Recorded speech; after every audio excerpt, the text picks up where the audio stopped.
बिस्मिल्लाहिर्रहमानिर्रहीम। अस्सलाम वालेकुम रहमतुल्लाहि व बरकातुहू। हमारा आज का सेशन बहुत इम्पोर्टेंट है और ये उस पर्टिकुलर पेन के हवाले से है जो कि तकरीबन हर नए फ्रीलांसर का होता है, जो कभी मेरा भी था, आज आप में से बहुत सारे लोगों का है। और वो पेन ये है कि हमने काम भी सीख लिया, हमें फ्रीलांसिंग अब आती है, अ, हमने कम्युनिकेशन के ऊपर भी बड़ा काम किया, लेकिन प्रॉब्लम ये है कि हमें काम मिल नहीं रहा। ये सबसे बड़ा पेन होता है किसी भी नए फ्रीलांसर का। इसका हल क्या है? ऐसी क्या रीजन है? सोशल मीडिया पे हम बहुत कुछ सुनते हैं, सोशल मीडिया पे हम सुनते हैं जी कि मार्केट में सैचुरेशन बहुत ज्यादा हो गई है, कंपटीशन बहुत हाई है, एआई आ गया है, और बहुत सारी रीजंस हमें सुनने को मिलती हैं जिनकी वजह से हमें काम नहीं मिल पा रहा। और यही चीजें वो हैं जो कि शायद एक स्टॉपर बनी हुई हैं हमारी फ्रीलांस कैरियर के अंदर, कि हम आगे नहीं बढ़ पाते। इनमें रियलिटी कितनी है, इसका इम्पैक्ट कितना है, और अगर ये रियलिटी नहीं है तो फिर असल में रियलिटी है क्या, और इस तरह की मिथ्स क्यों क्रिएट होती हैं, ये सारी की सारी चीजें इंशाल्लाह आज के सेशन में डिस्कस करूंगा। मेरा नाम आबिद मकसूद है, मैं एक डेटा एनालिस्ट हूँ, फ्रीलांसर हूँ। मैंने जिंदगी के 10 साल टेलीकॉम में as a data analyst job की, और तकरीबन 5 साल से ज्यादा अरसा हो गया है मुझे फ्रीलांसिंग करते हुए as a data analyst. Different fields में मैंने काम किया, डेटा डेटा की डिफरेंट फील्ड्स में काम किया, जैसे मिसाल के तौर पे financial data analyst, marketing BI, sales analyst, property management, real estate, और इस तरह के बहुत सारे डेटा सेट्स के ऊपर मैंने काम किया है। मैंने $5 पर आवर के लॉन्ग टर्म जॉब्स भी की हैं, मैंने $40 पर आवर की लॉन्ग टर्म जॉब्स भी की हैं। ये जॉब समटाइम 4-4 5-5 साल चली हैं, और समटाइम 1 साल या 6 महीने में क्लोज हो गई हैं। मैंने फिक्स प्राइस प्रोजेक्ट्स भी किए हैं, मैंने आवरली प्रोजेक्ट्स भी किए हैं। मैंने अपवर्क पे काम किया, अपवर्क से प्रोजेक्ट्स लिए, मैंने फाइवर पे काम किया, वहां पे मैंने एक हैंडसम अमाउंट अर्न की। इसी तरह से लिंक्डइन से भी मैंने काफी प्रोजेक्ट्स लिए और उनके ऊपर काम किया। ऐसा क्या है कि मैं कहता हूं कि मैंने काम किया, मुझे प्रोजेक्ट्स मिल गए, और आप में से बहुत सारे लोग ये कहते हैं कि हमें काम नहीं मिला? ऐसी क्या रीजन हो सकती है कि आपको काम नहीं मिल रहा और मुझे मिल रहा है, और मेरे जैसे और बहुत सारे लोग हैं जो कह रहे हैं जी काम तो बहुत है।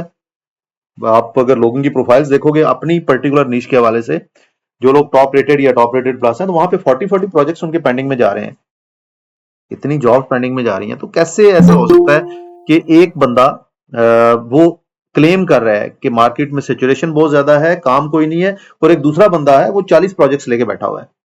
मसला कहां पे है? असल में हम क्या करते हैं, हम सोशल मीडिया पे की जाने वाली वो बात, या हम उन शॉर्ट्स के पीछे दौड़ना शुरू कर देते हैं जो लोगों ने चंद व्यूज लेने के लिए लगाई हैं। आपका पेन क्या है? आपका पेन है काम नहीं मिल रहा, तो जो आपके पेन की बात करेगा आप उसको देखोगे।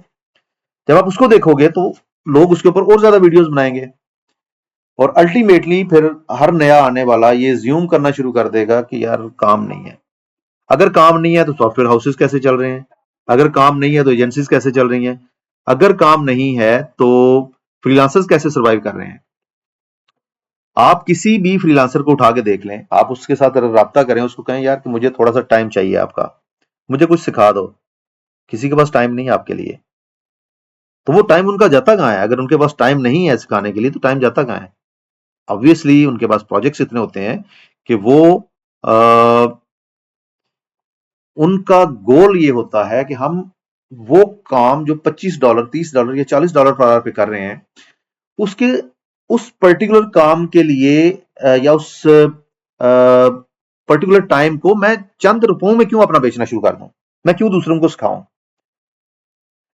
बैक इन 2022 मैंने, कुछ लोगों ने मुझसे राब्ता किया इस्लामाबाद से, पिशावर से, तो मैंने उनको एक बात कही थी कि यार अपवर्क पे जाओ और देखो किस बंदे ने आपकी नीच में या आपकी फील्ड में $1 लाख अर्न किया है अपवर्क से। उस बंदे की लिंक्डइन में प्रोफाइल ढूंढो, उस बंदे को डीएम करो और कोशिश करो उसके साथ अटैच होने को। मुझे किसी एक बंदे ने भी नहीं ये कहा कि यार हमने तो इस तरह 10 लोगों को राब्ता किया और किसी ने हमें रिस्पॉन्स कर दिया। नहीं करते भाई, क्यों करें?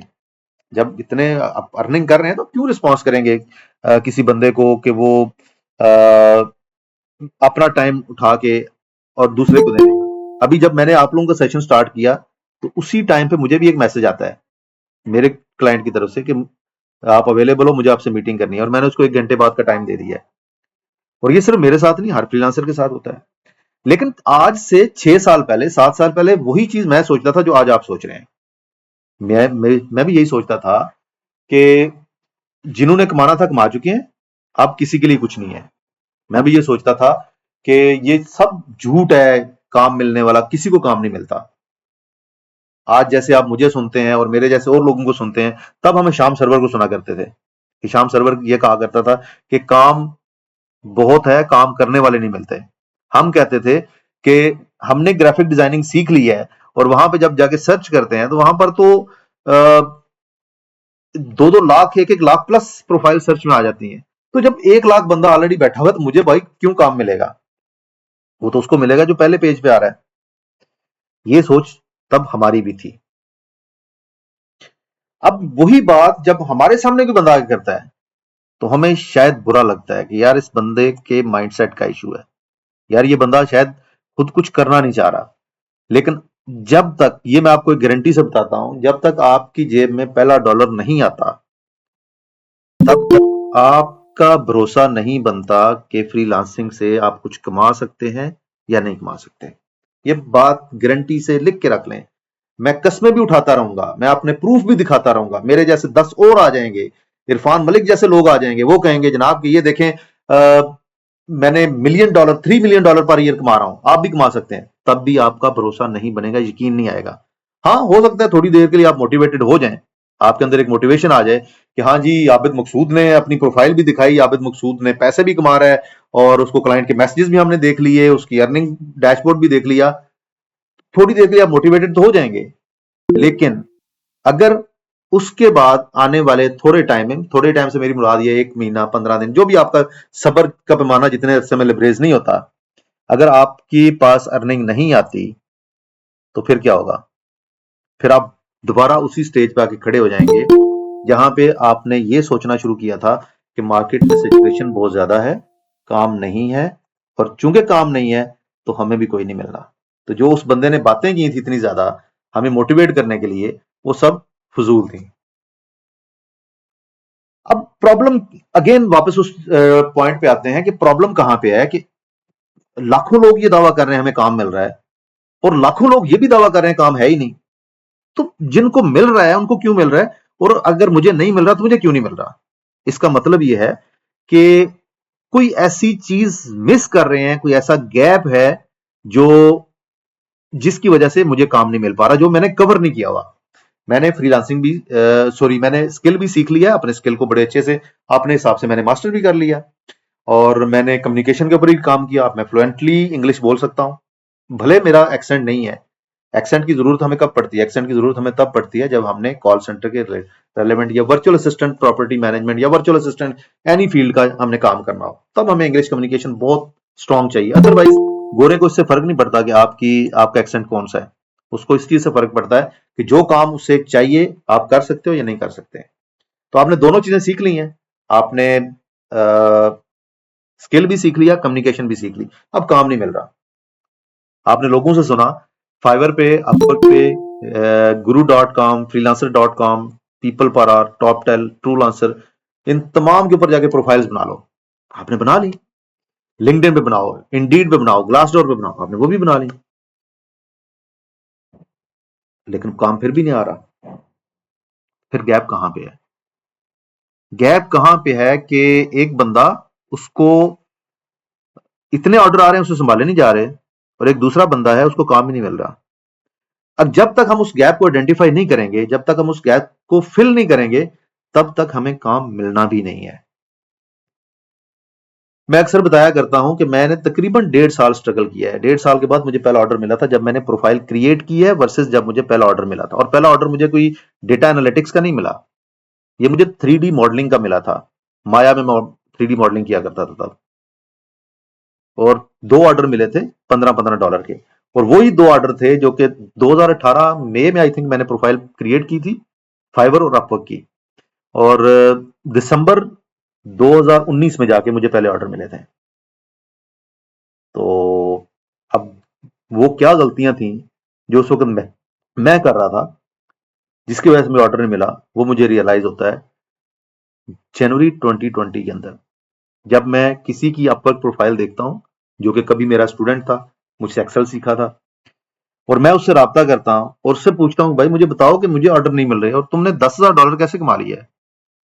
सिर्फ एक सेशन जो मैंने उसके साथ किया, तकरीबन 30 मिनट्स का सेशन था वो, वही मेरे लिए लाइफ चेंजर साबित हुआ।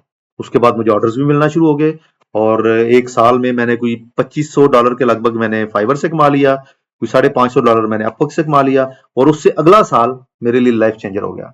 मुझे फुल टाइम जॉब्स ऑफर होना शुरू हो गई और मैंने जॉब से रिजाइन दे दिया। अगर वही गैप आप भी फिल कर लेंगे तो डेफिनेटली आपको भी जॉब्स मिल जाएंगी। अब हम इसको ना स्टेप बाय स्टेप तोड़ने की कोशिश करते हैं और समझने की कोशिश करते हैं कि वो गैप्स क्या हैं और उनको हमने कैसे फिल करना है। मेरे साथ बहुत सारे लोग अपनी प्रोफाइल्स के लिंक शेयर करते हैं, जी हमारी प्रोफाइल रिव्यू कर दें। सम टाइम लिंक्डइन की प्रोफाइल्स आती हैं, सम टाइम अपवर्क की आती हैं, सम टाइम फाइवर की गिग्स आती हैं। अदर प्लेटफॉर्म की आए तो मैं उनको नहीं देखता, क्योंकि मेरी कोई सक्सेस स्टोरी नहीं है फाइवर, अपवर्क और लिंक्डइन के अलावा। ना ही मुझे एक भी ऑर्डर freelancer.com से मिला है, ना ही कोई एक ऑर्डर मुझे पीपल पर आवर से मिला है, कोई ऑर्डर मुझे guru.com से नहीं मिला, कोई टॉप टेल पे तो मेरी प्रोफाइल ही अप्रूव नहीं हुई। तो वहां की मेरे पास कोई सक्सेस स्टोरी नहीं है। सो अगर आप मेरे साथ राब्ता भी करेंगे और मुझे कहेंगे कि हमें बता दें कि उस पर कैसे काम करना है, तो मैं आपको नहीं बता सकता, क्योंकि ये प्लेटफॉर्म टू प्लेटफॉर्म चीजें वेरी करती हैं। एग्जाम्पल बताता हूँ आपको। अ, आप में से कितने लोग हैं जिन्होंने ये सुन रखा है कि अगर आप एक नेटवर्क पे बैठे हुए या एक लैपटॉप के ऊपर दो प्रोफाइल यूज करोगे तो आपकी प्रोफाइल बैन हो जाएगी। ये मैंने भी सुना हुआ था। कहां से? यूट्यूब से। यूट्यूब पे बात करने वाला कौन है? यूट्यूबर, जो खुद फ्रीलांसर नहीं है। उसको कहां से पता चला? उसने भी किसी से सुना था। तो जो सुनी सुनाई बात की जो गलत फहमी है, ये आई थिंक 2023 में मेरे अपने भाई ने क्लियर की थी मेरी। मैं इसी तरह किसी सेशन में बता रहा था कि भाई एक लैपटॉप पे दो प्रोफाइल यूज नहीं करनी, तो उन्होंने मुझे एक लिंक भेजा जिसमें 2020 में अपवर्क ने एक अपडेट निकाली थी कि आप एक प्रोफाइल के अंदर एक लैपटॉप के ऊपर दो प्रोफाइल यूज कर सकते हो, उसमें उसको कोई प्रॉब्लम नहीं है। प्रॉब्लम उसको उस वक्त होगी जब एक ही टाइम पे दोनों आप लॉग इन करोगे, तो अदरवाइज को कोई मसला नहीं है, आप यूज करें। और ऐसी ही बहुत सारी मिथ्स आपने सुन रखी हैं, तो हम कोशिश करेंगे आज के सेशन में वो सारी की सारी मिथ्स को क्लियर करें। सबसे पहली चीज, आपको दुनिया में किसी कोने में कोई नहीं जानता जिसने आपसे काम लेना है। ये एक बात अच्छे से आपको समझ लेनी है। अगर आपको कोई जानता नहीं है, कोई पहचानता नहीं है, तो आपको काम क्यों देगा? ऐसा क्या आप करेंगे कि वो बंदा एग्री हो जाएगा कि मैंने फॉर एग्जाम्पल अब्दुल वहीद साहब को काम देना है? आप में से कभी किसी ने कोशिश की है कि मैं अगर अपवर्क के ऊपर काम करना चाह रहा हूं, अगर मैं लिंक्डइन के ऊपर काम करना चाह रहा हूं, अगर मैं फाइवर पे काम करना चाह रहा हूं, तो अपनी स्किल के रेलेवेंट प्रोफाइल्स, प्रोजेक्ट्स और जॉब्स को रीड करना शुरू कर दूं? ये सबसे बोरिंग काम लगता है हमें। मैं खुद एक टाइम पे ये सब छोड़ गया था, जब मैं क्या कह सकते हैं हम उसको, बिल्कुल फेडअप हो गया था कि यार काम नहीं मिलना, बड़ी कोशिश कर ली है, अब यहाँ पे कुछ नहीं है। ये बड़ा बोरिंग काम है। आप क्या है, आपने काम तो करना नहीं है, आपने सिर्फ जाके जॉब पढ़नी है, क्या फायदा होगा उसका? आपने सिर्फ लोगों की प्रोफाइल्स पढ़नी है, क्या फायदा होगा उसका? लोगों के प्रोजेक्ट्स पढ़ने का, गिग्स देखने का क्या फायदा होगा? असल चीज ये है कि जब आप दूसरों की चीजों को देखते हैं तो आपको अंदाजा होता है कि आपकी प्रोफाइल में गैप्स कहां पे हैं, आपने पिक्चर कैसी लगाई है और बाकी लोग कैसी पिक्चर यूज कर रहे हैं, और अपवर्क कैसी पिक्चर रिकमेंड करता है कि आप इस तरह की यूज करें। आपने अपनी प्रोफाइल का टाइटल किस तरह का लिखा हुआ है और बाकी लोगों ने कैसे लिखा हुआ है? आपने क्या वो वाले कीवर्ड यूज किए हैं जो कि क्लाइंट आके सर्च करता है, या कि आपने वो यूज किए हैं जो फ्रीलांसर सर्च कर रहे हैं?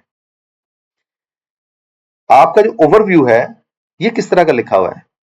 क्या इसके अंदर से क्लाइंट के सवालों के जवाब मिल रहे हैं उसे, या कि आपने चैट जीपीटी से लिखवा के छापा मार दिया, एक लंबी चौड़ी स्टोरी लिखी है? आपके आपने जो वीडियो लगाई है, क्या वो वीडियो रेलेवेंट है आपके काम के? क्या वो बता रही है कि आपकी कम्युनिकेशन कैसी है? क्या वो बता रही है कि आपका काम कैसा है? आपके पोर्टफोलियोज जो हैं वो रियल डेटा पे बने हुए हैं, सैंपल डेटा पे बने हुए हैं? अगर रियल डेटा पे बने हुए हैं तो क्या वो एक स्टोरी टेलिंग है? अगर आपने किसी वेबसाइट के ऊपर काम किया हुआ है, कोई वेबसाइट डेवलप की है, तो क्या वो वेबसाइट स्टैंडर्ड को पूरा करती है? क्या आपने सिर्फ वेबसाइट का फ्रंट पेज स्क्रीनशॉट में लगाया है, या आपने उसकी जो क्वालिटी चेक्स हैं, उसका एसईओ है, वो उसके स्क्रीनशॉट भी लगाए हैं? तो ये चीजें बड़ा मैटर करती हैं। आप अच्छा, दो तरह से हम पोर्टफोलियो बनाते हैं। पहला पोर्टफोलियो हम किस तरह बना रहे हैं कि स्क्रीनशॉट लिए, लिख दिया ये काम मैंने किया हुआ है। दूसरा, हम उसके ऊपर एक स्टोरी बिल्ड करते हैं। ये प्रॉब्लम स्टेटमेंट थी, ये मेरी सजेशंस थी, ये चीज हमने डेवलप की और ये आउटकम है। तो एक पूरी लेयर बन जाती है इसकी। फिर एक और बड़ी इंपॉर्टेंट चीज जो कि अपवर्क पे लोग मिस करते हैं, वो प्रोजेक्ट कैटलॉग है। मोस्टली लोग नहीं करते। और प्रोजेक्ट कैटलॉग के अंदर एक बहुत इंपॉर्टेंट चीज है कंसल्टेंसी। उसकी तरफ मैंने बहुत कम लोगों को जाते हुए देखा है, और मैंने जाती तौर पे उससे 3-3, 4-4 हज़ार डॉलर के प्रोजेक्ट भी पकड़े हैं सिर्फ उस कंसल्टेंसी से। कैसे? लोग आते हैं, आपको पैसे देते हैं। अभी रिसेंटली आज आप लोगों की मीटिंग से पहले भी उस क्लाइंट के साथ मेरी कोई 30 मिनट्स की मीटिंग हुई है। आज सुबह भी कोई 1 घंटे की उसके साथ मीटिंग हुई है। तो उसने मुझे ऐसे ही हायर किया है, कंसल्टेंसी भी आया, काम पसंद आया, उसने मुझे एज नीड बेसिस पे अपने साथ रख लिया कि जब जब उसको किसी जगह पे कोई मसला होगा वो मुझे कॉल करेगा, मैं उसके साथ काम करूंगा, मेरे पास पैसे आ जाएंगे। अपवर्क के ऊपर अगर आप देखो तो रिसेंटली आज के दिन में, आई थिंक, या कल के दिन में मेरा ये प्रोजेक्ट स्टार्ट हुआ है। तो ये कंसल्टेंसीज है और इस तरह के बहुत सारे प्रोजेक्ट्स हैं। और अगर आप मेरी प्रोफाइल पे देखोगे 25 मिनट्स की कंसल्टेंसीज, सॉरी 30 मिनट्स की, काफी ज्यादा नजर आएंगी आपको। हम उसको इग्नोर कर देते हैं। अगर मैंने काम किया कस्टमर सर्विसेज में, अगर मैंने काम किया फॉर एग्जांपल सेल्स में, या टेलीकॉम में, कोई इंजीनियरिंग में काम किया है, और मैं फ्रीलांसिंग करने जा रहा हूं मोबाइल ऐप डेवलपमेंट की, तो मैं अपना जो जितना भी मेरा एक्सपीरियंस है उसको एज इट इज लिखता हूं। मैं उसको कोरिलेट नहीं करता अपने स्किल के साथ। ये भी एक बहुत बड़ा गैप क्रिएट करता है आपकी प्रोफाइल के ऊपर। अगेन मैं एक एग्जांपल देता हूं कि मैंने काम किया एज अ डेटा एनालिस्ट, और मैं तो वेब डेवलपर भी हूं, मैं वेबसाइट भी डेवलप करता हूं। अगर आप लोगों ने gigsy.pk विजिट की हो, या जो लोग मेरा एलएमएस यूज कर रहे हैं, वो मैंने खुद बनाए हैं, खुद काम कर रहा हूं उनके ऊपर।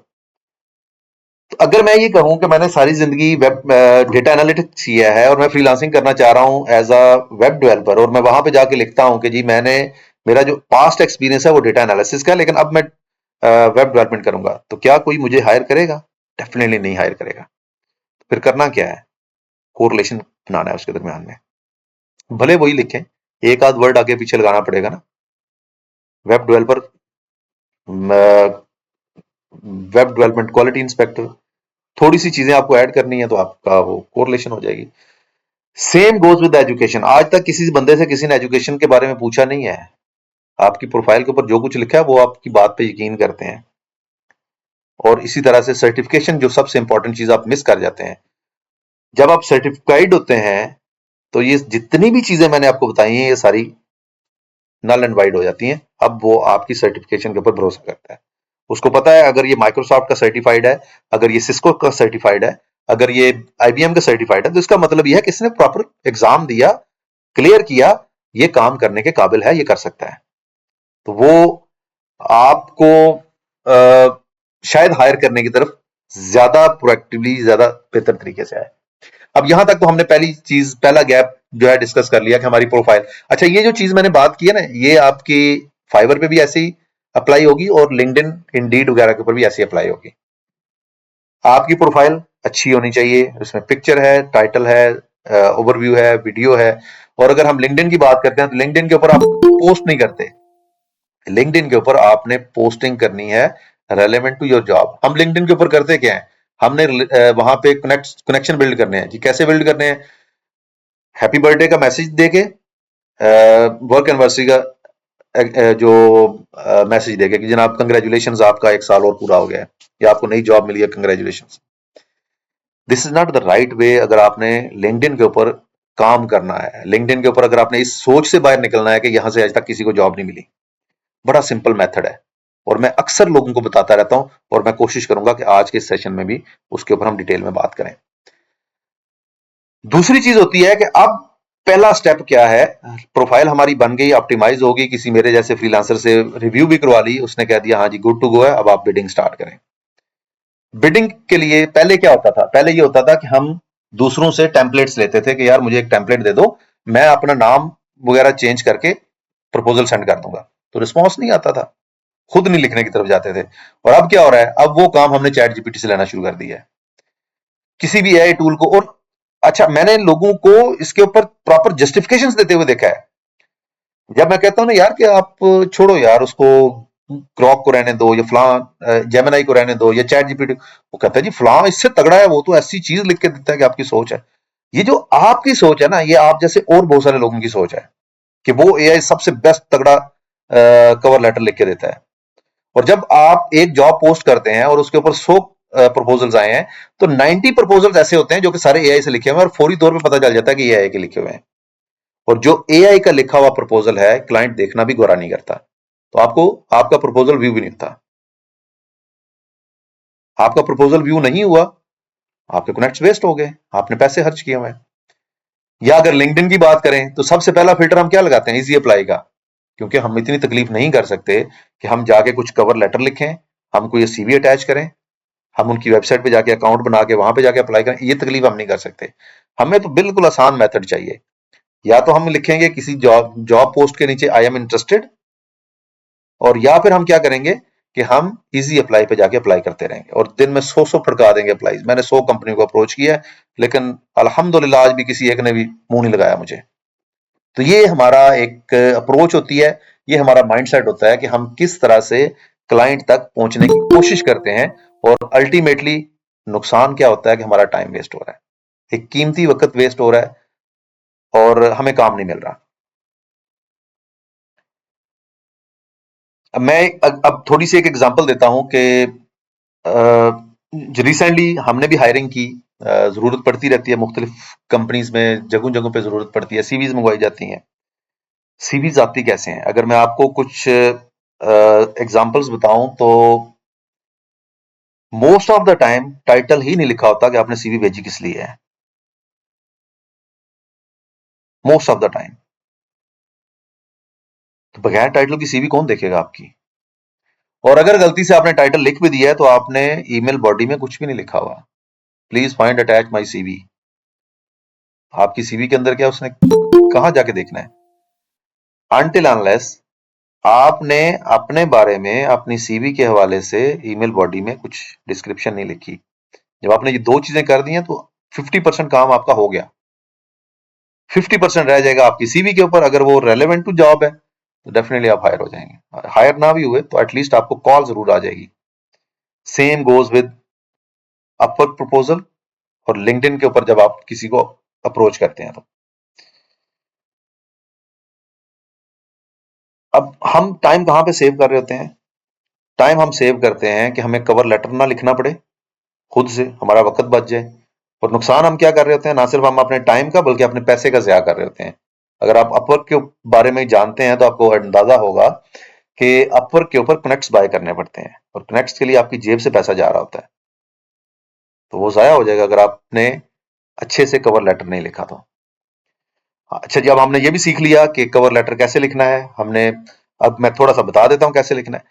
दो तरह के काम हैं जो कि अपवर्क या लिंक्डइन से आपको मिलते हैं। एक होता है वन टाइम प्रोजेक्ट, जो 1 महीना 2 महीने या चंद दिन का होता है। आप काम करेंगे, आपको पैसे मिलेंगे, काम खत्म हो जाएगा, क्लाइंट अपने काम में लगेगा, आप अपने और लोगों को ढूंढना शुरू करें। दूसरी होती है फुल टाइम रिमोट जॉब। अब इसमें हम क्या गलती करते हैं, रिमोट जॉब के ऊपर हम शॉर्ट कवर लेटर लिखने में लगे होते हैं, और जो वन टाइम या शॉर्ट कॉन्ट्रैक्ट्स होते हैं, हम चैट जीपीटी से लंबे लंबे कवर लेटर लिखवा के भेज देते हैं। दोनों ही व्यू नहीं होते। याद रखें, जब आप रिमोट जॉब पे अप्लाई कर रहे हैं, तो आपका कवर लेटर पूरी डिटेल्ड होना चाहिए, जिसमें आपकी बैकग्राउंड भी लिखा हो, जिसके अंदर आपके बारे में, उस जॉब के हवाले से आपने क्या काम किया है, सारी चीजें रेलेवेंसी क्रिएट की हुई है आपने।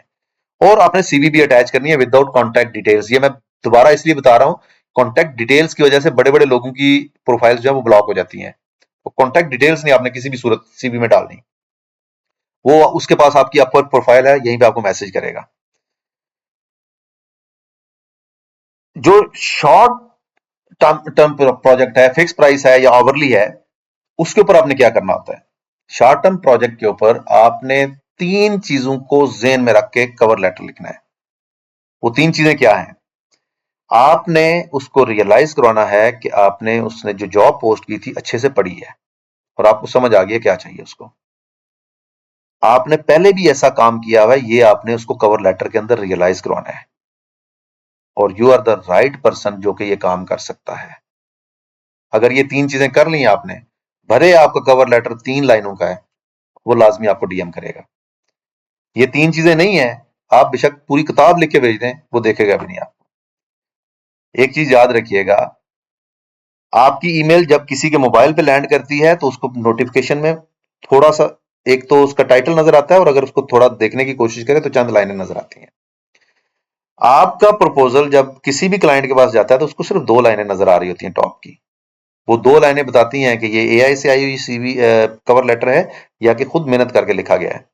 और अगर खुद मेहनत करके लिखा गया है तो इसमें क्या लिखा हुआ है, क्या ये मेरा काम कर सकता है या नहीं कर सकता। एक और चीज, जो प्रोएक्टिव अप्रोच है, कह सकते हैं आप, कि आप लूम पे एक छोटी सी वीडियो रिकॉर्ड कर सकते हैं उसकी जॉब के हवाले से, जो भी जॉब उसने पोस्ट की, कि आप उसका काम या उसकी जॉब को कैसे करेंगे, या आपने इस तरह का काम पहले कब और किसके लिए किया था। वो छोटी सी वीडियो 1 मिनट की, 1.5 मिनट की, मैक्सिमम 2 मिनट तक बनाए। वो बहुत ज्यादा हेल्पफुल होती है आपके प्रपोजल को व्यू करवाने में। अच्छा, अब आपने प्रपोजल खुद लिखना शुरू कर दिया। आपने देखा एक बंदा आया, उसको वेबसाइट चाहिए और उसको वेबसाइट किस तरह की चाहिए, जिसमें लैंडिंग पेज हो, हीरो सेक्शन हो और उसके बाद नीचे 4 बटन हो जिसके ऊपर क्लिक करके वो डिफरेंट पेजेस की तरफ या डिफरेंट फोल्डर की तरफ मूव कर जाए। आपने क्या करना है, उसको बताना है कि आपको समझ आ गई है कि उसको क्या चाहिए। आपने क्या करना है, आपने उसको बताना है कि आपने पहले भी ऐसी वेबसाइट बनाई थी और ये उसका लिंक है, जाके विजिट कर लो। That's it. अब आपने कवर लेटर अच्छा लिखा, आपका प्रपोजल व्यू हो गया, उसके बाद आपको डीएम आ गया, मैसेज आ गया। वहां पे हम गलती क्या करते हैं, मैंने कितनी मरतबा लोगों को ये समझाया कि अगर आपको इनवाइट आए या आपको डीएम आए तो आपने ये वेट नहीं करना कि आप आबिद मकसूद साहब के पास जाएंगे, उनसे पूछेंगे कि इसका जवाब क्या देना और फिर जवाब देंगे। आपको इतना कॉन्फिडेंट होना चाहिए कि आप देन एंड देयर उस बंदे को मैसेज करें और खुद कोशिश करनी है उससे पहले कि वो आपको कहे कि जनाब आए हम मीटिंग करते हैं। आपने खुद कहना है कि I am available for quick call, please confirm your availability so that we can discuss your project. ये आपकी प्रोएक्टिव अप्रोच है। लेकिन अगर आप इस चक्कर में पड़ेंगे कि जनाब देखते हैं कब मुझे टाइम मिलता है, कल कर लेंगे, परसों कर लेंगे, तब तक वो किसी और को हायर कर चुका होगा। वो कल परसों तरसों वाला टाइम कभी नहीं आता, खास तौर पे फ्रीलांसिंग के अंदर। अच्छा, अब नेक्स्ट स्टेप क्या होता है जी इसका? नेक्स्ट स्टेप ये होता है कि अब आपका प्रपोजल भी व्यू हो गया, बंदा आपके पास मीटिंग के लिए भी एग्री हो गया। अब क्या है, अगला काम आपकी कम्युनिकेशन और आपकी सेलिंग स्किल्स का आता है। अब सेलिंग स्किल्स बड़ी इंपॉर्टेंट है और ये वो चीज है जो कि अक्सर लोग मिस कर जाते हैं। आपने देखा होगा कि एक जॉब आती है किसी कंपनी की, एक बंदा इंटरव्यू देने जाता है, वो रिजेक्ट हो जाता है, एक दूसरा बंदा इंटरव्यू देने जाता है, उसको मे बी 60-70 हजार रुपये ऑफर हो रहे हैं, लेकिन एक तीसरा बंदा उसी जॉब को 2.5 लाख में विन करके आ जाता है। ऐसा क्या किया उसने कि वो 2.5 लाख में विन कर गया है और उसको 60-70 हजार में ऑफर हो रही है? इसकी क्या रीजन है? क्योंकि जो 60-70 हजार वाला है ना, उसको अपना टाइम बेचने का पता ही नहीं है कि मैंने बेचना कैसे है, अपना स्किल बेचने का नहीं पता। और ये 2-2.5 लाख वाला है ना, इसको पता है, अपने वक्त की कदर का पता है, कीमत का पता है और अपने स्किल का पता है। तो यहाँ पे जाके बैठ के वो अपसेल कर सकता है। एक बड़ा कॉमन सा क्वेश्चन है कि आपको कितने पैसे चाहिए, कितनी सैलरी चाहिए, और उसके मल्टीपल आंसर्स लोग दे रहे होते हैं। अपनी वर्थ पहचान के अगर आप बात करेंगे, आप क्या वैल्यू ऐड कर सकते हैं वहां पे, उसके बारे में बात करेंगे तो आप जो डिमांड कर रहे हैं वो आपको मिलेगा। एक टाइम था जब मैं भी, मुझे पहली जॉब जब जोंग में ऑफर हुई थी तो 25 हजार उन्होंने मुझे ऑफर कराई थी, मैंने खुशी से हाँ की थी। और एक टाइम ऐसा आया कि जब मुझे 1.5 लाख की भी ऑफर आई थी तो मैंने 2.5 लाख से नीचे ऑफर एक्सेप्ट नहीं की थी। और ये ईवाई, आप लोगों ने नाम सुना होगा कंपनी का, और इसमें मैंने 2022 में ये एक जॉब की थी, शॉर्ट टर्म की थी। उसके बाद मैंने रिजाइन कर दिया था क्योंकि फ्रीलांसिंग पे हिट आनी शुरू हो गई थी उस जॉब की वजह से। सो दूसरा जो मेन चीज है वो आपके पास सेलिंग स्किल्स होनी चाहिए। आपको पता हो कि आप, अच्छा, सेलिंग स्किल्स कैसे इंप्रूव की जा सकती हैं? सबसे इंपॉर्टेंट काम क्या होता है जब आप किसी क्लाइंट के साथ बैठते हैं? वो है सुनना। Listening is the most important thing. हम क्या करते हैं, हम जाके अपना इलम झाड़ने की कोशिश करते हैं क्लाइंट के ऊपर। ये सबसे बड़ी गलती है। उसको तसल्ली से सुने, उसको बोलने दें। वो ज्यादा से ज्यादा 5 से 10 मिनट बोलता है। उसमें वो क्या बोलता है? वो अपनी कंपनी के बारे में बताता है, अपने रोल के बारे में बताता है, अपने प्रॉब्लम के बारे में बताता है। वो तमाम चीजें बताता है जो कि वो समझता है आपके पास उसका नॉलेज होना चाहिए। आपका काम क्या है कि आपने तसल्ली से उसको सुनना है, समझना है, और अगर पॉसिबल हो तो उसको नोट्स बनाते जाएं साथ साथ। और जब वो बंदा चुप होता है तो आपके पास बहुत सारा मवाद इकट्ठा हो गया जो कि उसने बताया। अब आप थोड़ी सी प्रॉबिंग करें उसके ऊपर। प्रॉबिंग से मेरी क्या मुराद है? जो हमारी एज होगी, इस एज तक हम में से हर कोई मल्टीपल टाइम डॉक्टर के पास तो गया होगा। डॉक्टर हमारे साथ क्या करता है? वो जाति थोड़ा कह देता है कि ये नहीं, डिस्प्रिन खाएं और जाएं, आप ठीक हो जाएंगे। अगर कोई डॉक्टर ऐसा कहे तो आप क्या करेंगे? आप उसकी डिस्प्रिन उठाएंगे और डस्टबिन में फेंक देंगे। इसने कुछ पूछा ही नहीं है, इसको क्या पता मेरे बारे में। भले कोई वायरल हो और उसको पता हो कि आजकल हर बंदे को यही मसला हो रहा है, आप कहेंगे नहीं यार ये फारिग है। लेकिन वो डॉक्टर जो आपको तसल्ली से सुनता है और फिर आपसे सवाल करता है, आपसे पूछता है अच्छा ये कब से हो रहा है आपको ये मसला? अच्छा, आपको इसके साथ ये भी हो रहा है, ये भी मसला भी है। वो 4 5 6 सवाल करता है आपसे और फिर आपको कुछ डायग्नोज करके देता है कि इस आपके मसले का हल ये है। सो आपने, जब आप क्लाइंट के सामने बैठे हुए हैं, आपने क्लाइंट को तसल्ली से सुन लिया है, तो अब आपने भी डॉक्टर वाले कैप पहन लेनी है। अब मैं थोड़ी सी एग्जांपल दे देता हूं आपको। फॉर एग्जांपल डेटा एनालिटिक्स की फील्ड को लेके उसने जो चीजें मुझे बताई, उसमें डेटा सोर्स उसने नहीं बताया। तो मुझे पूछना चाहिए कि डेटा सोर्स क्या है, रिफ्रेश रेट क्या चाहिए आपको, इंक्रीमेंटल रिफ्रेश चाहिए या नहीं चाहिए, आपको ऑटो ईमेल सेंड करनी है, आपको डैशबोर्डिंग करनी है। अब वो चीजें कुछ मैं ऐसी पूछ और बता रहा हूं उसको जो शायद उस बंदे के दिमाग में थी नहीं, जो उसने मुझे बताई है। तो जब वो सुनेगा ना, अच्छा यार ये ऑटोमेशन की बात कर रहा है, ये तो मैंने सोचा भी नहीं था, ऐसा भी हो सकता है। अच्छा ये तो डैशबोर्डिंग की बात कर रहा है और ईमेल सेंडिंग की बात कर रहा है कि ऑटो ईमेल जाएंगी सबको, तो बड़ी जबरदस्त बात है। तो वो जो एक वाव फैक्टर आपने क्रिएट कर दिया, वो प्रॉबिंग करने के बाद डेफिनेटली वो आपको हायर करेगा। अब हायर हो गए, अभी भी आपका काम खत्म नहीं होता। उसके बाद आपका वो काम शुरू होता है, उस गलती से आपने बचना होता है जो मोस्ट ऑफ द टाइम मेरे ज्यादा पाकिस्तानी शहजादे करते हैं। और वो काम क्या है कि क्लाइंट हमारे पास आ गया है, जितना निचोड़ सकते हो निचोड़ लो, उसने इसके बाद हमें हमारे काबू नहीं आना। आप किसी भी बड़े फ्रीलांसर की प्रोफाइल उठा के देख लो, 100 150 या इससे भी कम प्रोजेक्ट्स करने वाले लोग 8 8 9 9 लाख डॉलर कमा के बैठे हुए हैं। तो अगर 100 क्लाइंट से अगर उसने 9 लाख डॉलर कमाया है, तो मेरा ख्याल है कि आप लोगों को 10 10 20 20 डॉलर के पीछे दौड़ते रहना चाहिए, या आपको किसी क्लाइंट के साथ लॉन्ग टर्म रिलेशनशिप बिल्ड करने चाहिए। ऑब्वियसली हमें लॉन्ग टर्म रिलेशनशिप बिल्ड करने हैं। वो कैसे बिल्ड होते हैं? मैंने आपको बताया कि हमारी कोशिश होती है कि क्लाइंट आ गया है, अब बकरा हाथ आ गया, इसको जबा करो और खा जाओ। तो गलती वहां पे क्या करते हैं? अब मैंने लोगों की प्रोफाइल्स के ऊपर इस तरह के रिव्यूज देखे हैं कि क्लाइंट कहता है जी कि ये बगैर काम किए टाइम ट्रैकिंग करता रहे। ऐसा नहीं होना चाहिए। होना ये चाहिए कि अगर आप समझते हैं या क्लाइंट आपका समझता है कि ये काम 20 घंटे में हो जाएगा और आप 15 घंटे में करने के काबिल हैं, तो आप 15 घंटे चार्ज करें उसे। और साथ में अगर वो क्लाइंट आपको 2 3 3 दिन के बाद वापस आता है आपके पास और कहता है कि यार ये मसला इसमें फिर हो गया, ये हल कर दो, तो आप नए पैसे मांगने की बजाय उसको फ्री में कर दो। वो क्लाइंट तब भी आपके काम आएगा जब आपकी प्रोफाइल पे कोई दूसरा क्लाइंट नेगेटिव रिव्यू देगा और आपको एक रिव्यू की जरूरत पड़ गई है। वो आपको 100 50 डॉलर का ऐसे प्रोजेक्ट डाल देगा। और ऐसे 5 6 तो आपके पास होने चाहिए जब अपने अपवर्क फाइवर पे काम करना है। तो नहीं तो एक आएगा आपकी प्रोफाइल पे, एक बैड रिव्यू देगा और उसके बाद 1 साल के लिए आप लाइन में लग जाएंगे। पहले तो ये हुआ करता था कि हम एक क्वार्टर में आफ्टर 10 रिव्यूज एक को डिलीट करवा लिया करते थे। अब ऐसा नहीं होता।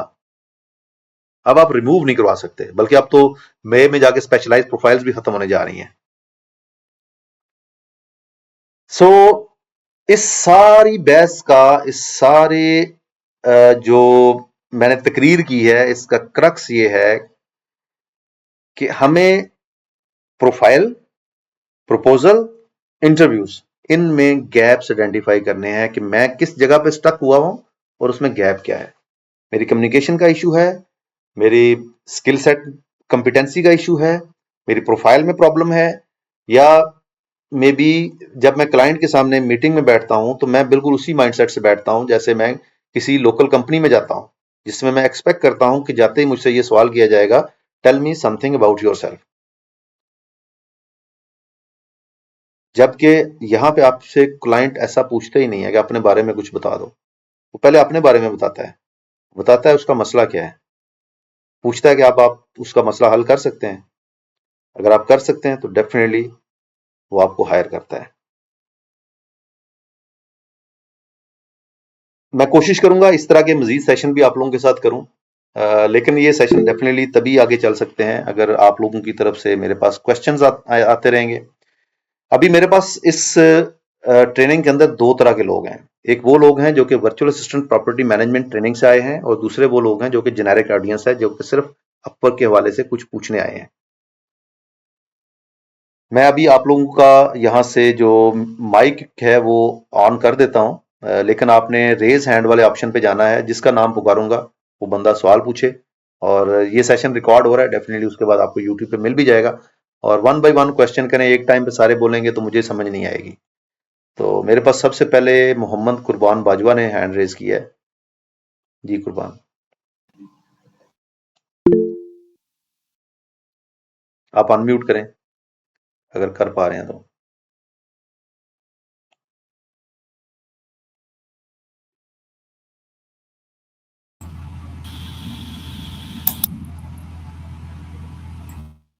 अच्छा, कुर्बान की तरफ से शायद माइक का इशू हो। जी अरसलान यकूब।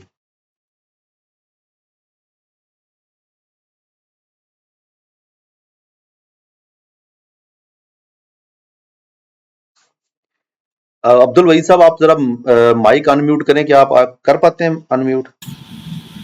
जी जी सर, अनम्यूट कर पाता हूँ। मैं ये समझ रहा था शायद मेरे एंड से अभी भी इशू आ रहा है। जी जी, हाँ जी। कौन अभी पूछना चाह रहा है? मेरे पास तीन लोग हैं, अरसलान यकूब है या कुर्बान बाजवा है। आप में से कोई अनम्यूट कर सकता है तो कर लें, अदरवाइज आतिफ रजा की तरफ चलते हैं।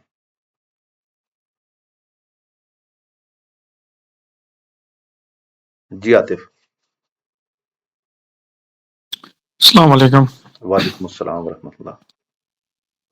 सर मेरा सवाल है कि मैं एज अ वेब डेवलपर मंथ स्टैक काम कर रहा हूँ, ओके। लेकिन लिंक्डइन पे तो मेरे कुछ ऑर्डर्स आए, लेकिन अपवर्क की मुझे वो समझ नहीं आ रही कि वहाँ पे ज़्यादातर मैं देख रहा हूँ कि जो प्रोजेक्ट्स होते हैं, मतलब मीडियम साइज कह लें आप, मतलब जिसमें प्रोजेक्ट्स जो होते हैं वेब डेवलपमेंट में, आप शायद आप तो इस फील्ड में आपको पता होगा कि मीडियम साइज के जो प्रोजेक्ट्स होते हैं, मतलब जिनका 1 माह या 1.5 माह का ड्यूरेशन होता है, या आधा माह कर लें, 3 हफ्ते, तो वो जो है, जो बड़ी कंपनी होगी, मतलब वो उसको ऑर्डर जा रहे हैं एजेंसीज को।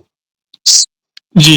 मैं इंडिविजुअल बंदा जो हूँ वो नहीं ले पा रहा उस चीज़ को, क्योंकि वो मेरी प्रोफाइल देखते हैं, वो कहते हैं ये इंडिविजुअल है, ऐसे ही है। तो एजेंसी जो है वो उसकी तरफ जा रहे हैं। तो उसके लिए मैं कैसे वो अप्रोच कर सकता हूँ और वैसे ऑर्डर ले सकता हूँ?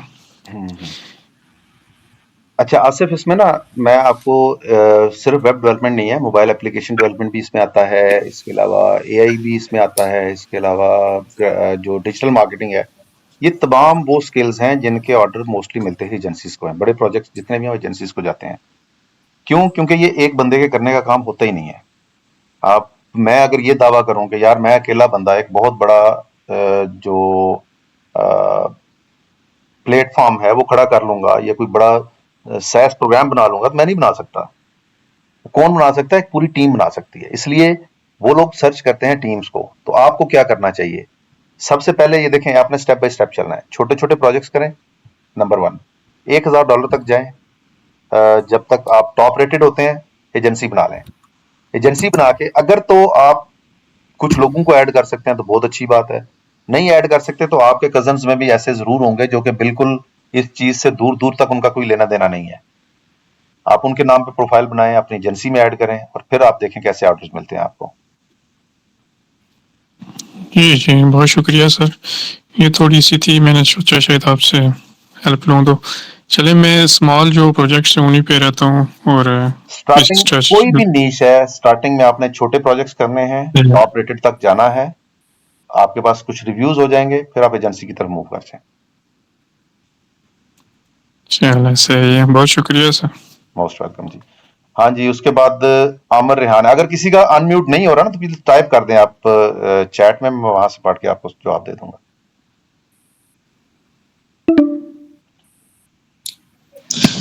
अस्सलाम वालेकुम सर। वालेकुम अस्सलाम। सर मैंने तो अभी कल परसों ही जो है गिग बनाई है फाइवर पे, ओके। और मुझे ये पूछना था कि जो हम गिग ये बना रहे हैं तो एज अ डाटा एनालिस्ट हम एक्सेल या पावर बीआई या टेब्लू या इस तरह की विजुअलाइजेशन की हैं, वो अलग-अलग गिग बनाए या एक ही गिग के अंदर रहे हैं हम लोग? आपको 4 गिग्स बनाने की ऑप्शन अवेलेबल है ना, उसको छोटा कर दें, टू दी पॉइंट कर दें। आप देखें कि लोग किस तरह की गिग्स बना के बैठे हुए हैं।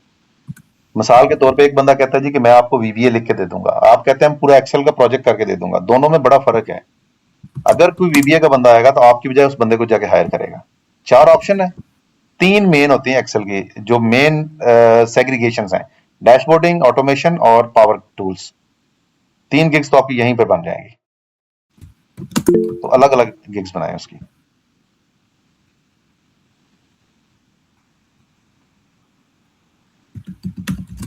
हाँ जी, और कुछ आपकी सवाल है आमिर?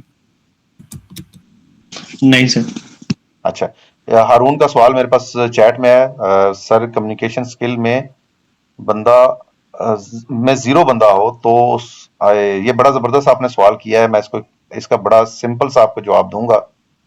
दूसरा ये है, कम्युनिकेशन के हवाले से पूछना था कि इंग्लिश फ्लुएंट करना चाहता हूँ, ऑनलाइन नहीं कर सकता, जॉब शिफ्ट में है, रिकॉर्डेड हो सकता है इसके लिए। अच्छा, मैं आपके दोनों सवालों का जवाब देता हूँ। पहले कम्युनिकेशन जीरो है तो फिर क्या करना है। कम्युनिकेशन जीरो वाले बड़े बैठे हुए हैं फाइवर के ऊपर। होता क्या है, हम जैसे लोग जो कि अपवर्क पे काम कर रहे हैं और जिनको थोड़ी बहुत अंग्रेजी बोलनी आती है, वो अपवर्क से $1000 $1500 का प्रोजेक्ट पकड़ते हैं और $50 $100 में फाइवर वालों के हवाले कर देते हैं। क्योंकि फाइवर वाले इंग्लिश बोलने से, और ज्यादातर आप देखिएगा इंग्लिश बोलने से और वीडियो कॉल पे आने से घबराते हैं। उनका फायदा हमें होता है, वो घबराते हैं, हम उनसे काम करवा लेते हैं और एक अच्छी खासी हमें वहां से बचत हो जाती है इन टर्म ऑफ रेवेन्यू। काम मुझे कुछ नहीं करना पड़ा, मैंने काम लिया, इधर से करवा के डिलीवर कर दिया। और मैंने इस तरह कितनी मरतबा से प्रोजेक्ट्स करवाए हैं कि एक तरफ से मैं प्रोजेक्ट लेता हूं और दूसरी तरफ आउटसोर्स करके अपना काम करवा लेता हूं और मुझे एक हैंडसम अमाउंट बच जाती है। इसलिए कम्युनिकेशन की है, ये आपने इग्नोर नहीं करना है, इसको कम्युनिकेशन के ऊपर जरूर काम करना है। दूसरा, कुरबान ने कहा जी कि कम्युनिकेशन के हवाले से पूछना चाहता हूं कि इंग्लिश फ्लुएंट करना चाहता हूं, ऑनलाइन नहीं कर सकता, जॉब शिफ्ट में है, रिकॉर्डेड हो सकते हैं। अच्छा कुरबान, हमारे ना 2 ट्रेनिंग्स आ रही हैं इस टाइम पे। दोनों ट्रेनिंग ऑनलाइन भी हैं और रिकॉर्डेड भी हैं और दोनों इंग्लिश कम्युनिकेशन की हैं। एक है जो कि स्टूडेंट्स के लिए है, स्टूडेंट्स अगर एफएससी लेवल का है, बीएस का है या मास्टर्स का है तो उसके लिए इंग्लिश कम्युनिकेशन है, और दूसरा प्रोफेशनल्स के लिए है। दोनों केसेस में आपको ग्रुप प्रैक्टिस में भी रखा जाएगा, उसमें एक ग्रुप कॉल हुआ करेगी, और इसके अलावा लाइव सेशन के अंदर आपको प्रैक्टिस भी करवाई जाएगी, प्लस आपको ग्रुप डिस्कशंस करवाई जाएंगी, प्रेजेंटेशन स्किल्स के बारे में आपको बताया जाएगा। रिकॉर्डेड में भी वो सारी चीजें अवेलेबल होंगी, लेकिन रिकॉर्डेड में ये होगा कि आपको खुद थोड़ा सा प्रोएक्टिवली काम करना पड़ेगा। अच्छा, उसके बाद मेरे पास एक और जी कोई बोलना चाह रहा है? जी मेरे हैंड रेजिंग का साइन नहीं आ रहा, अच्छा, तो मैं पूछना चाह रहा था। मैं जी ये आपकी लेक्चर सुन रहा हूँ और उसमें ये था कि मैं बिल्कुल जीरो हूँ इस लाइन में। तो आपका मैंने इनविटेशन पढ़ के मैंने आज ज्वाइन कर लिया ग्रुप को। मैं इसको सीखना चाह रहा हूँ, समझना चाह रहा हूँ और प्रोफेशनली अडॉप्ट भी करना चाह रहा हूँ ताकि मैं इसमें काम कर सकूँ। तो रहनुमाई फरमाए मेरी। जी बिल्कुल ठीक है। आप मुझे थोड़ा सा बताएं, आपकी एजुकेशन क्या है? मेरी ग्रेजुएशन है। ग्रेजुएशन है, और आपने किस फील्ड में काम किया है? मैं जी इस वक्त ट्रक चला रहा हूँ। ग्रेजुएशन है, ट्रक चला रहे हैं, और एजुकेशन से आप तो, और कहाँ पे ट्रक चला रहे हैं आप? यूएसए में, कनाडा में, कहाँ पे? कनाडा कनाडा में। कनाडा में चला रहे हैं, ठीक है, ठीक है, ठीक। अच्छा, कनाडा में ट्रक चलाने के साथ आप स्किल के ऊपर कैसे काम करेंगे? इतना टाइम मिल जाएगा आपको? मैं यही सोच रहा हूँ कि मैं इसको मैनेज करना चाह रहा हूँ। देखिए, मैं ट्रक चलाता हूँ 12-14 घंटे, 15 घंटे, ठीक है। मैं सुबह 3:30-4 बजे उठता हूँ, रात को 7-8-9 बजे, 10 बजे कभी कभी घर जाता हूँ, और सैटरडे संडे मेरा ऑफ होता है। तो मैं एक्चुअली मैं चाह रहा था कि मैं कुछ ऐसी क्लरिकल जॉब भी साथ में रखूं, ताकि मैं बेसिकली सेफ्टी एडवाइजर भी रहा हूं पाकिस्तान में, इराक में। लफार्ज कंपनी, मल्टीनेशनल कंपनी है फ्रांस की, उसमें सेफ्टी एडवाइजर भी रहा हूं मैं, और मैं एज ए एडमिन मैनेजर भी रहा हूं, और ग्राफिक डिजाइनर भी रहा हूं मैं, और मतलब मैंने मल्टी किस्म के मैंने काम किए हुए हैं। लेकिन कनाडा में जब मैं आया हूँ, तो मैं इस लाइन में आगे बढ़ना चाह रहा था। उन्होंने मुझे कहा जी आपको 2 साल पढ़ना पड़ेगा। मैं गया था यहाँ पे इनकी यूनिवर्सिटी में, तो मेरे पास इतना टाइम नहीं था कि मेरे बच्चे पढ़ रहे थे, मैं उनको सपोर्ट करना चाह रहा था।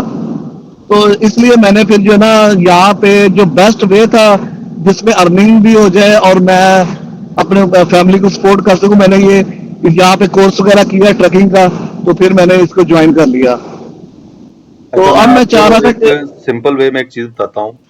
ये मैं तकरीबन अपने हर स्टूडेंट को बताता हूँ कि जब भी आपने कुछ लर्निंग के बारे में बात करनी है, कि मैंने कुछ टेक्निकली सीखना है, कुछ टेक्निकली साउंड चीज सीखनी है, तो सबसे पहली रिक्वायरमेंट आपका टाइम है। अगर आपके पास टाइम है तो आप सीख सकते हैं, अगर आपके पास टाइम नहीं है तो आप डेफिनेटली नहीं सीख सकते। होता क्या मैंने है आपको समटाइम, अपना टाइम मैंने आपको बताया सैटरडे जी जी, संडे। मैं आपको उसके ऊपर गाइड कर रहा हूँ। असल में मेरे पास क्वेश्चंस बहुत ज्यादा हैं और टाइम हमारे पास कम है, इसलिए इसको हम जी थोड़ा जी सा समराइज करते हैं। जी अगर जी। आप टाइम मैनेज कर सकते हैं 2 आवर्स अ डे और मिनिमम 6 डेज अ वीक, तो आप किसी भी टेक्निकल स्किल की तरफ चले जाएं। अगर आप ग्राफिक डिजाइनिंग पहले करते रहे हैं तो आप डिजिटल मार्केटिंग सीख लें, ठीक है। लेकिन अगर आप ये चाहते हैं कि सिर्फ वीकेंड के ऊपर मैं 2 घंटे लगाऊं और मैं कुछ सीख जाऊं और मैं करना शुरू कर दूं, तो मेरी तरफ से तो रेड फ्लैग है। अनफॉर्चुनेटली ऐसा पॉसिबल नहीं है। पूरा हफ्ते, इतवार हफ्ता लगा के आप जो चीजें सीखेंगे, अगले 5 दिन में वो दिमाग से निकल जाएंगी और फिर आप जीरो पे खड़े होंगे। इसलिए पहले अपना टाइम मैनेज करें, टाइम देखें कि 2 घंटे आप कैसे निकाल सकते हैं, फिर उसके बाद आपके पास मेरा व्हाट्सएप नंबर आ गया है, आप मुझसे रब्ता कीजिएगा, मैं आपको कंप्लीटली गाइड कर दूंगा। सबसे पहले टाइम को आपने मैनेज करना है, ठीक है, बेहतर है। ठीक है जी। अच्छा, आप दूसरा, आप ठीक है, जब ज्वाइन करते हैं अपना नाम लिखा करें ताकि मुझे पता चल जाए आपका नाम क्या है। ओके। मेरा नाम नाजर इकबाल हाशमी है जी। जी नादिर साहब। अस्सलाम वालेकुम सर। अच्छा, इसके बाद मेरे पास जी हारून वसीम है। जी हारून,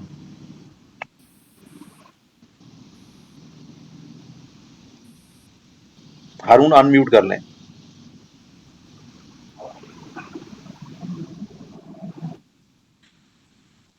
हारून का भी कोई प्रॉब्लम है शायद। मोहम्मद बिलाल साहब,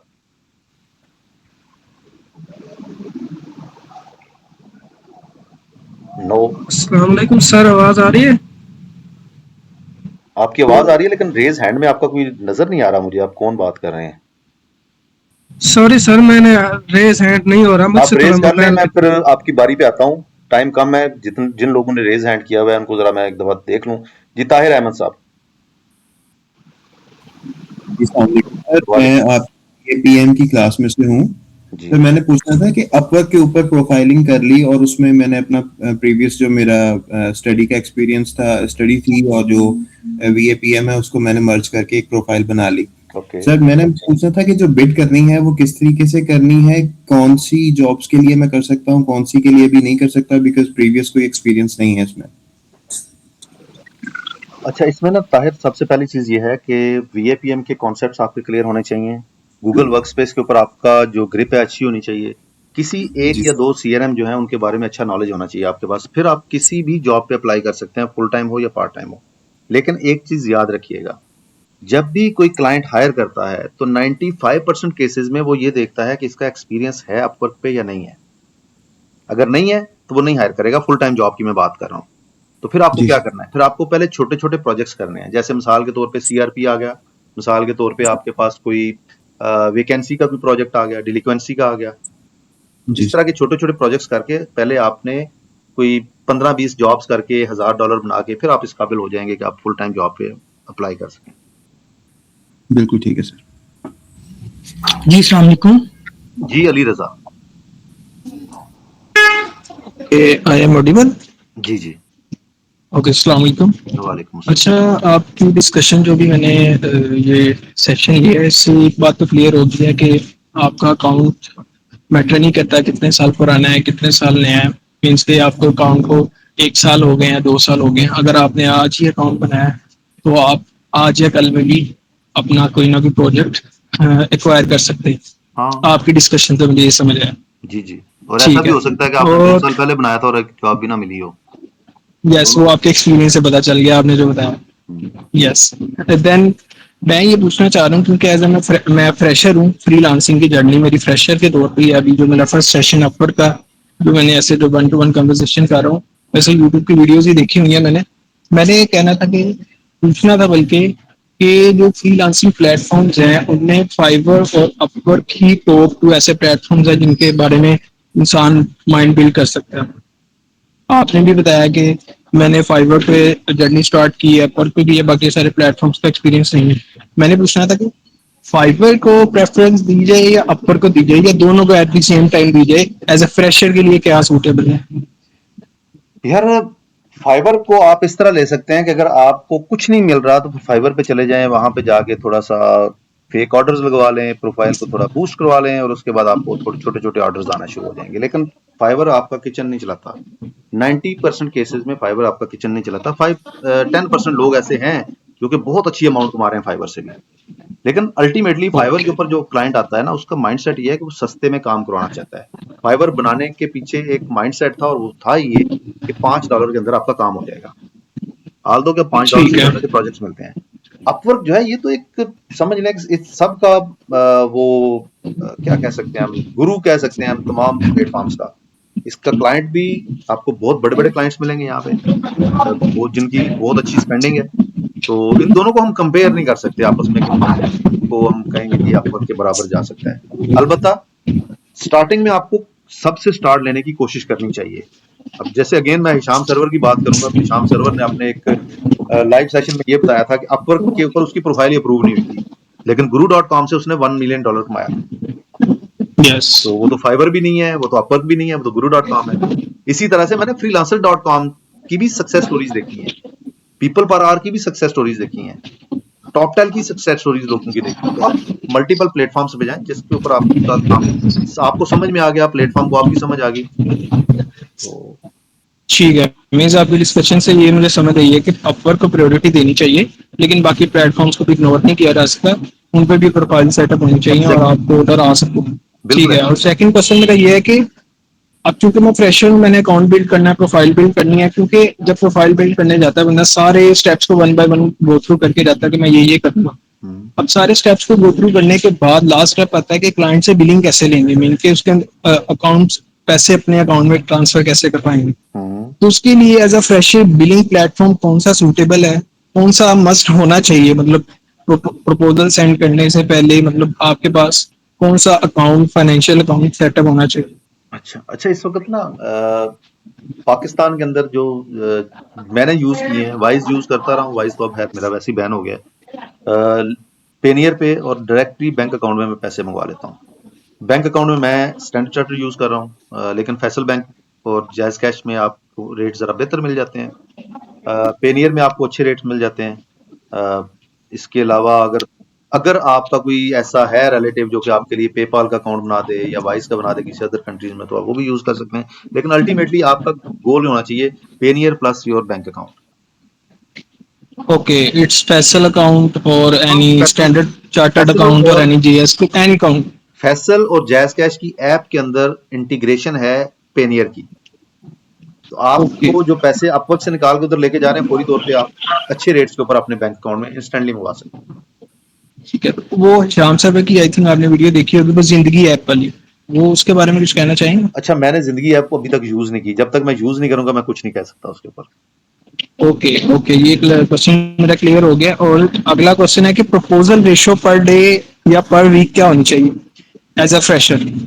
एज अ फ्रेशर ना क्वालिटी प्रपोजल्स भेजने आपने।